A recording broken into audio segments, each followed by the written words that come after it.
And can you control effectively the extent of those ground vibrations from the point of the explosion?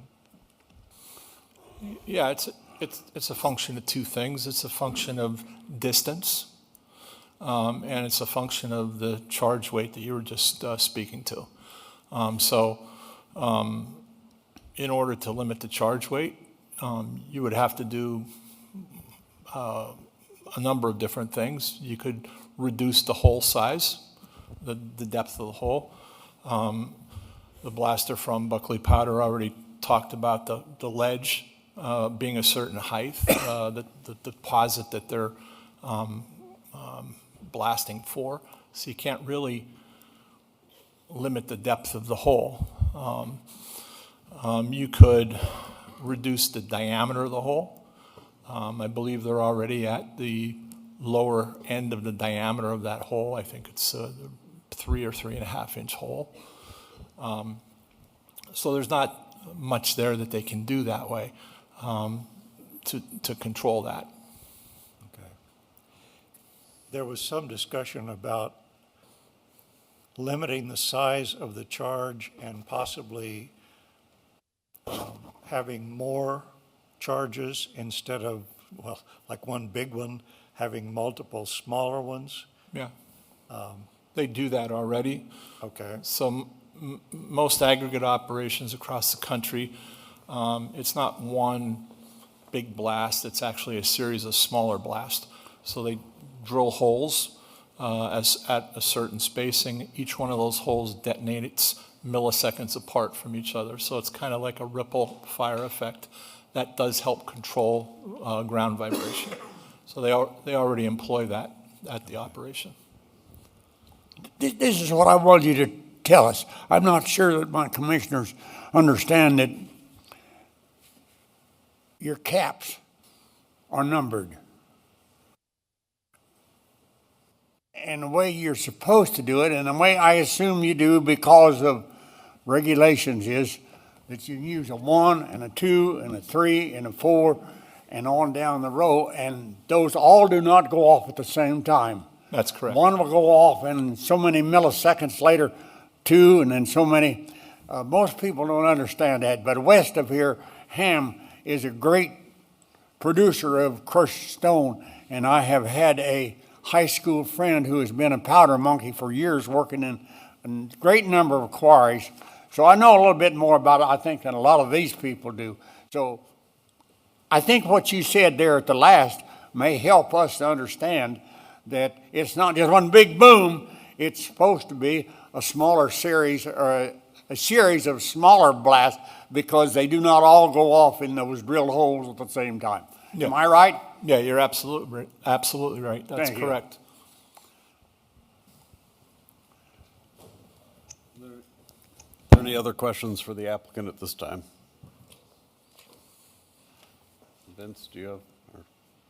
I'm just curious, you mentioned on the spacing of the blasts, what's the average distance between blast holes?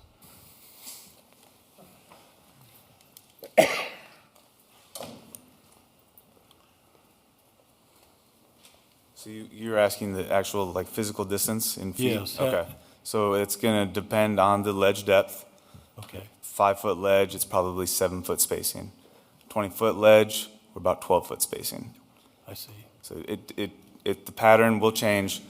If you look at the ledge, top-down view, kind of get that like 5-a-dice pattern. That pattern changes based on the ledge depth. We can stretch it out the deeper it goes. If the spacing is closer, could their charge be reduced, or not necessarily? And I imagine that's a matter of economics too. Possibly. Okay. Yeah, I mean, it's a loaded question. Possibly. Okay. There's more things that go into that just being a yes or no Okay. answer. Okay, thank you. All right, are there any more questions at this time? If not, I'll call for a motion to close the public hearing. I move that we close the public hearing. All right, public hearing is closed at 7:50. Wait, Sir, I'm sorry. I think one more representative has Oh, some information if, can we retract the motion to close? I retract it. thank you.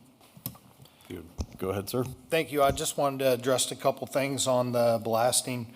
So last time we were here, we presented the charts of the blasting results from there. And if you remember the Z curve, and it showed all the little dots where our shot and the vibrations were. So that was in the lower third. And that is our goal, is for us to stay in that lower third. Now, there was you saw a few little high spots that popped up in a few of those that were maybe close to half of that limit. The rock strata is very variable. It's not just smooth and consistent. Sometimes there's a mud seam, sometimes there's a shale layer, sometimes there's a void.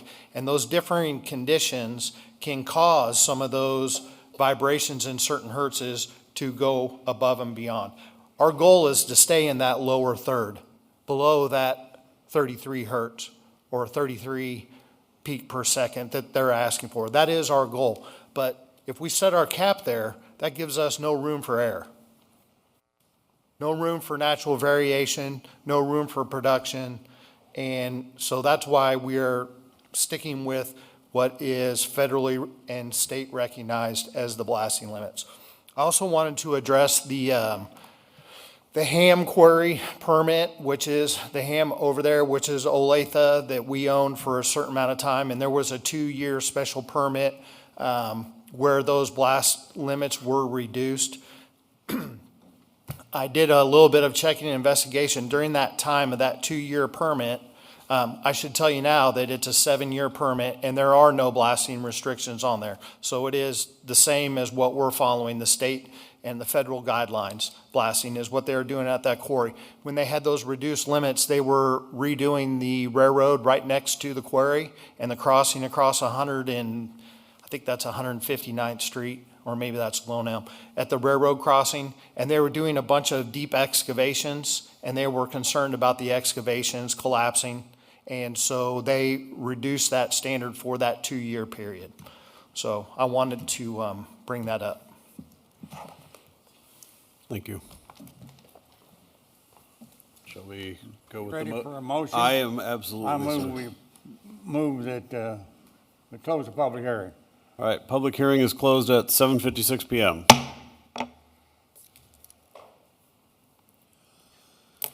All right, this time I'll call for a motion regarding SUP 0125. Well, I'll move we approve. All right, is there a second? I'll second it. All right, at this time, is there any discussion amongst the board? Yeah. I spent 42 and a half years in the construction industry. And one of the things that bothers me is some business that's gone on in the past by this group of people. We had an application for a sand plant southwest of the city, and everybody in the neighborhood rose up against it. And I understand that there are problems sometimes that we need to address in what we have talked about tonight. But I also understand that everybody here loves to drive on good roads. And probably among the young people that are here and some of the older ones, sooner or later you're going to buy a new home. Now you tell me what you'd like to have that foundation made out of. We don't lay up loose rock anymore. We pour it out of concrete. You can't produce concrete without crushed stone. Shut down this quarry, shut down all the quarries across the country. Now you tell me what's going to happen. I'm sometimes called a hard-nosed person. But I'm here to tell you that I'm not in favor of shutting this quarry down. I think that, according to what I've been told, you had a meeting a few nights ago, and most of the people there had come to an agreement that Well, they didn't want it shut down. They knew they had to learn to live with it. And I appreciate the fact that I've been told that. If it's not the truth, then I'm sorry. But I'll tell you right now that I am in favor of the permit that we are working on tonight for 10 years. Is there anybody else at this time like to say anything? All right. Yeah, first of all, you need to understand that this commission makes a recommendation. The final judgment will be made by the city council, as you can see from the history of this action, that the city council did bow to the desires for reconsideration. This is a tough issue because we're trying to balance the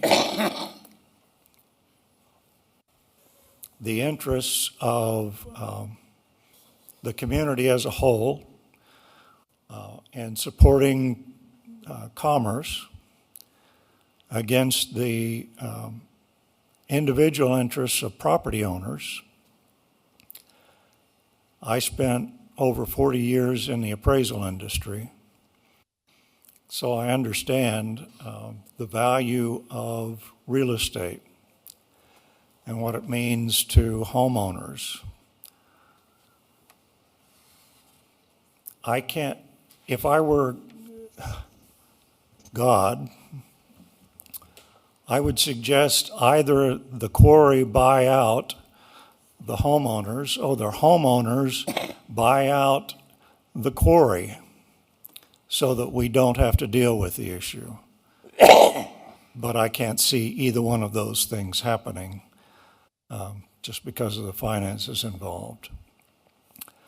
So I'm leaning toward the only thing that I have the authority to do, and that is either grant or vote against the special use permit.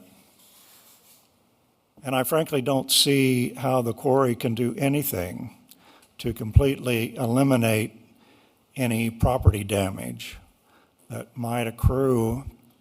As a gentleman indicated, they can't control everything that's underground. There may be sometimes when they blast that it's going to vibrate beyond their boundaries. So in that case, since the only thing that I can do is deal with the special use permit, and with all due respect to my colleague, I'll vote against it.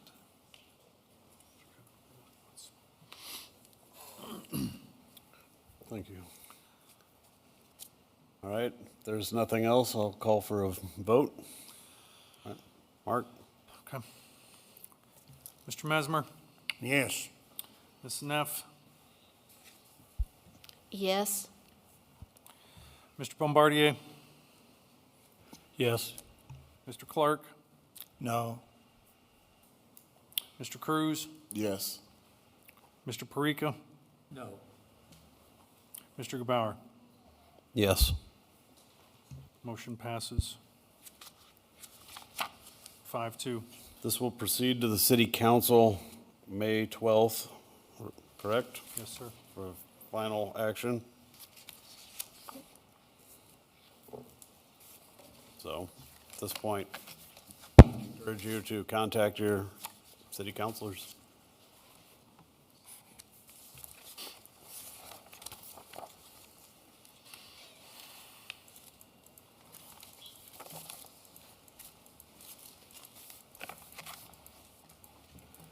This time, agenda item number 6 is the open agenda. There's none at this time. And agenda item number 7 is the Community Development Director's Report. For our May meeting, we have a rezoning for 13905 Archer Road. The request will be to go from Loring Agriculture to Loring Residential in order to divide a 20-acre parcel that we split a few years ago.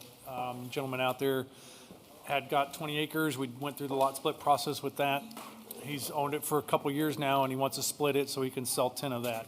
The rezoning directly across the street to the north is Loring Residential, so it kind of all starts to come together. It still requires the minimum lot size and frontage and all that. Excuse me. That goes along with a lot split that he has submitted to me, or minor plat. So we're working through that review process as well. June, I don't have any items set up, and I'm thinking I would like to, if possible, we would have a work session. I've been, again, still going through the comprehensive plan, making some updates and changes from the past couple of years. Would like to get those in front of you guys to look at. And The then work again, session in June? Maybe, Okay. unless I have items come up. This is just, I'm forward thinking, I guess. And then, again, I'd like to discuss and get moving on short-term rentals as far as if you guys have any thoughts, how we can proceed, what we should think about, things like that. But basically, that is all I have for the next couple months. Do you have some of the short-term rental stuff that we've talked about in previous times? I do have it, and I can get it to you guys, or I can at least go through it and get a synopsis together of some things that jump out. But yeah, I mean, some of the regulations are fairly extensive, but yeah, I can get you guys some general information. I think one of the biggest concerns is the numbers of them in a block or in a neighborhood or anything like that. That's one of the biggest concerns, so that you don't necessarily have investors come in and buy up an entire neighborhood and just fill it full of vacation rentals. That's happened, and that's why a lot of cities have started restricting them to one per block or one per certain geographical area. I guess I'd also like to have some discussions with our own predicament or our own situation with downtown allowing some residential above, and how we would view that, if that would be best suited for long-term renters or short-term rental.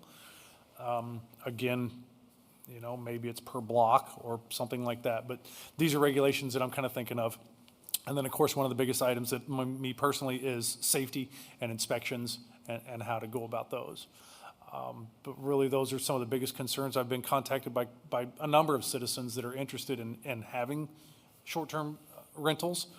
And, you know, with FIFA coming up next year, there's a little bit more of a push even, as well as just some of the ongoing entertainment options we have here in Bonner Springs, even at that. So those are things that I'd like to get in front of you, get some discussion going so we can get some regulations put together. Other than that, though, that's, yeah. Is there any move for like the uniform municipal UDO? ordinance? Yes. Is there any? Is there any move towards like a short-term rental in that? There's nothing in there at all. No, but I mean, are they talking about Like other cities. other cities and updating that as a kind of?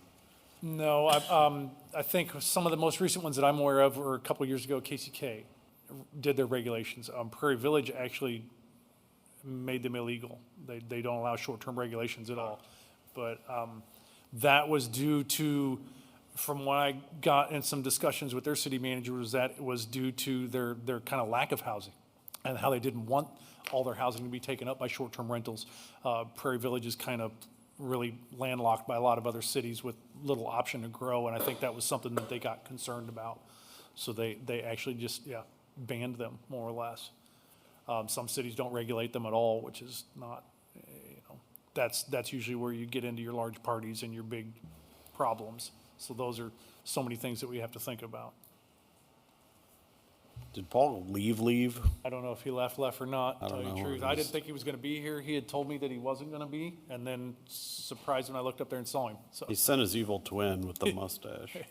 Yeah, right, I know, that's what it took me a minute. I was like, what, that's not Paul. Paul All right. changed since the Well, last I meeting. just, But I yeah, know don't- he's he all might about have the left. comprehensive plan, so Yeah. you might wanna, He might have left.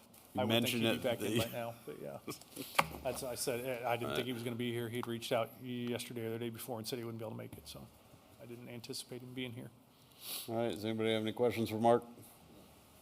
No. In that All right. case, Yeah, I thank you adjourn the all. meeting at, what's it? I thank you all. I know it's not easy, so, Adjourn the meeting at 8:08. the kick drum. Well, I can't see why the city council pushed that back.